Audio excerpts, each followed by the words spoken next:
അങ്ങനെ ഒരു വർഷത്തെ കാത്തിരിപ്പിന് ശേഷം നാട്ടിൽ പോകാൻ ലീവ് കിട്ടി. അപ്പോൾ ഒരു കുട്ടി ഷോപ്പിങ്ങിന് വേണ്ടി ഇന്ന് ഇറങ്ങിയതാണ്. അപ്പോൾ ഒരു ചായ കുടിച്ചിട്ട് തന്നെ ഷോപ്പിംഗ് തുടങ്ങാം എന്ന് വെച്ചു.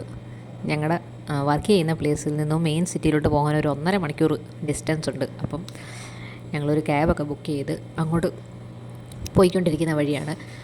അത് പോകുന്ന വഴിയിലാണ് നമ്മൾ ബീച്ചിലൊന്നിറങ്ങി. ഇത് നമ്മുടെ റെഡ് സീ ആണ്. ഇവിടെ കുറച്ച് പോർഷനേ ഉള്ളൂ റെഡ് സീയുടെ, അതുകൊണ്ട് വലിയ തിരമാലകളൊന്നുമില്ല. നമുക്ക് അടിപൊളിയായിട്ട് ഇവിടെ ഇറങ്ങാം, കുറച്ച് നേരം ഇരിക്കാം, നല്ലോണം എക്സ്പ്ലോർ ചെയ്യാം. പിന്നെ നല്ല ഭംഗിയാണ് കാണാൻ, പറയാൻ പറ്റത്തില്ല. നമ്മളത് കണ്ടു തന്നെ ആസ്വദിക്കണം. നല്ല ഭംഗിയാണ്. കറക്റ്റ് ആ കടലിൻ്റെ കറക്റ്റ് ആ ബ്ലൂ ഗ്രീനിഷുള്ള ഈ ഒരു വെള്ളവും അതിൻ്റെ ഒരു കളറും എല്ലാം നമുക്ക് നല്ലോണം ഇവിടെ കാണാൻ പറ്റും. പിന്നെ നല്ല വെയിലായിരുന്നു, പക്ഷേ എന്നാലും ബീച്ച് സൈഡ് ആയതുകൊണ്ട് നല്ല കാറ്റുണ്ടായിരുന്നു. അതുകൊണ്ട് പ്രത്യേകിച്ച് ചൂടൊന്നും എടുത്തില്ല. ഞാൻ കുറേ നേരം അവിടേക്ക് ഇരുന്ന് കുറച്ച് ഫോട്ടോയും വീഡിയോസും ഒക്കെ എടുത്ത് അത് കഴിഞ്ഞ് പിന്നെ ഫൈനലി ഞങ്ങൾ മുകളിലെത്തി. ഞാൻ ഫസ്റ്റ് പോയത് ഹെയർ അക്സസറീസിൻ്റെ സെക്ഷനിലോട്ടായിരുന്നു. അവിടെ നിന്ന് എനിക്ക് പ്രത്യേകിച്ചൊന്നും വാങ്ങാനില്ല, എന്നാൽ നമ്മൾ മുകളിൽ ചെല്ലുമ്പോൾ എല്ലാം ഒന്ന് കണ്ട് ആസ്വദിക്കണം എന്നൊരാഗ്രഹം. അപ്പോൾ പിന്നെ അവിടെ എല്ലാം പോയി.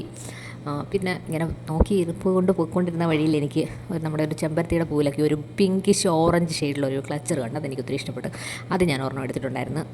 പിന്നെ നമ്മുടെ കുറച്ച് മാല, വളകൾ, കുറച്ച് കൊച്ച് പെൻഡൻസ്, ചെയിന്, അതൊക്കെയായിരുന്നു. അതൊക്കെ ജസ്റ്റ് ഒന്ന് എടുത്ത് നോക്കി. അങ്ങനെ ഞാൻ വാങ്ങിയില്ല ഒന്നും. അത് കഴിഞ്ഞ് പിന്നെ ഞാൻ ഫൈനലി പോയത് ക്ലോത്ത് സെക്ഷനിലേക്കാണ്. ഞാൻ പിന്നെ നാട്ടിൽ പോകുമ്പോൾ ഞാൻ അങ്ങനെ ആർക്കും ഡ്രസ്സൊന്നും എടുക്കാറില്ല. കാരണം സൈസിൻ്റെ ഇഷ്യൂ വരുന്നതുകൊണ്ട് ഞാൻ അങ്ങനെ ആർക്കും ഡ്രസ്സ് എടുക്കാറില്ല. ബാക്കി എല്ലാ ഐറ്റംസുകളും വാങ്ങാറുണ്ട്. അപ്പോൾ ഞാനിപ്പം പോയത് എനിക്ക് വേണ്ടി ഒരു വേറെ ഡ്രസ്സ് എടുക്കാനായിരുന്നു. ഒരുമാതിരി എനിക്കിഷ്ടപ്പെടുന്ന കുറേ കളക്ഷൻ ഉണ്ടായിരുന്നു അവിടെ. അതുകൊണ്ട് ഞാൻ ടോട്ടലി കൺഫ്യൂസ് ആയിരുന്നു.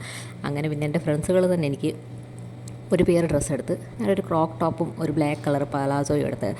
ട്രയൽ റൂമിലൊന്നും പോകാനുള്ള സമയമില്ലായിരുന്നു, ഓൾറെഡി അവിടെ ഭയങ്കര റഷായിരുന്നു. അതുകൊണ്ട് ക്യാബിൽ വന്നുകൊണ്ട് അപ്പോൾ അതിന് നമുക്ക് ഒത്തിരി വെയിറ്റിംഗ് ടൈമില്ല. അപ്പോൾ പിന്നെ അതുകൊണ്ട് ട്രയലിനൊന്നും പോയില്ല. ജസ്റ്റ് അവിടെ നിന്ന് തന്നെ ഒന്ന് വെച്ച് ട്രൈ ചെയ്ത് നോക്കി. അങ്ങനെ എനിക്കത് ഇഷ്ടപ്പെട്ടു, അതെടുത്തു. അത് കഴിഞ്ഞ് പിന്നെ നമ്മൾ പോയത് ബോഡി കെയർ സെക്ഷനിലോട്ടാണ്. അവിടെ ലോഷന്, ഷാമ്പൂ, ആ വക ഐറ്റംസുകളൊക്കെ ഉണ്ട്. അപ്പം ലോഷൻ ഞാൻ എൻചാൻഡറാണ് പൊതുവേ വാങ്ങാറുള്ളത്. അപ്പോൾ അത് തന്നെയാണ് വാങ്ങിയത്. ബാക്കിയൊക്കെ ഒന്ന് ജസ്റ്റ് ഒന്ന് നോക്കി. പിന്നെ സോപ്പ് അതൊക്കെ വാങ്ങിക്കഴിഞ്ഞിട്ട് പിന്നെ നമ്മൾ പെർഫ്യൂം സെക്ഷനിൽ, അതാണല്ലോ മെയിൻ, പെർഫ്യൂം സെക്ഷനിൽ പോയി. ഇഷ്ടം പോലെ കളക്ഷൻ ഉണ്ടായിരുന്നു, ഇഷ്ടം പോലെ. എനിക്ക് അവിടെ ചെന്ന് കഴിഞ്ഞ് ടോട്ടലി കൺഫ്യൂസ് ആയി ഏത് വാങ്ങണമെന്ന്. ഒന്നാമതെല്ലാം അടിച്ചിങ്ങനെ സ്മെല്ല് നോക്കി കഴിയുമ്പോൾ നമ്മൾ ടോട്ടലി കൺഫ്യൂസ് ആകും. ഏത് സ്മെല്ലാണെന്ന് പോലും നമുക്ക് തിരിച്ചറിയാൻ പറ്റത്തില്ല. എന്നിട്ട് ഒരുവിധമൊക്കെ ഞാൻ 4 എടുത്തു. അത് കഴിഞ്ഞ് പിന്നെ നമ്മൾ പോയത് ഡെക്കറേഷനും പിന്നെ കിഡ്സിൻ്റെ സെക്ഷനിലേക്കാണ്. അവിടെ എനിക്ക് അങ്ങനെയൊന്നും പ്രത്യേകിച്ച് വാങ്ങാനൊന്നും ഇല്ലായിരുന്നു. എൻ്റെ മോക്കൊരു ഡോൾ വാങ്ങണമായിരുന്നു. എന്നാലും ഇവിടം വരെ വന്നതായതുകൊണ്ട് അതെല്ലാം കയറി ഒന്ന് കാണാനൊരു ആഗ്രഹം. അതുകൊണ്ട് പിന്നെ ഞങ്ങളങ്ങനെ ഫസ്റ്റ് ഫ്ലോറിൽ പോയി അതൊക്കെ ഒന്ന് കണ്ട്. അവിടെ ചെന്നപ്പം എൻ്റെ 2 ഫ്രണ്ട്സിനും ബോളൊക്കെ കണ്ടപ്പോൾ അവർക്ക് പഴയ കുട്ടിക്കാല ഓർമ്മ വന്നു. ആ ഓർമ്മ പുതുക്കലിൻ്റെ പ്രഹസനങ്ങളാണ് നിങ്ങളീ കണ്ടുകൊണ്ടിരിക്കുന്നത്. പിന്നെ ഇതുങ്ങളെ ഞാൻ തന്നെ പിടിച്ചുകൊണ്ട് പോയി ബില്ലിംഗ് സെക്ഷനിലേക്ക്. ഷോപ്പിങ്ങിന് കൊടുക്കേണ്ട കാശ് ഞാൻ ക്യാബുകാരന് എക്സ്ട്രാ കൊടുക്കേണ്ടി വന്നേനെ. ബില്ലൊക്കെ അടിച്ച് അത് കഴിഞ്ഞ് ഞങ്ങൾ ഫ്ലവർ ഫെസ്റ്റ് കാണാൻ പോയിട്ടുണ്ടായിരുന്നേ. സൗദിയിലെ ഫ്ലവർ ഫെസ്റ്റ് ഏറ്റവും വലിയ ഫ്ലവർ ഫെസ്റ്റ് ആണെന്നാണ് ഞാൻ അറിഞ്ഞിട്ടുള്ളത്. അപ്പം അതിൻ്റെ വീഡിയോ ഞാൻ നെക്സ്റ്റ് വീഡിയോ ഇടുമ്പം ഇടാവേ. അപ്പം നിങ്ങളുടെ കാര്യമൊക്കെ നടക്കട്ടെ.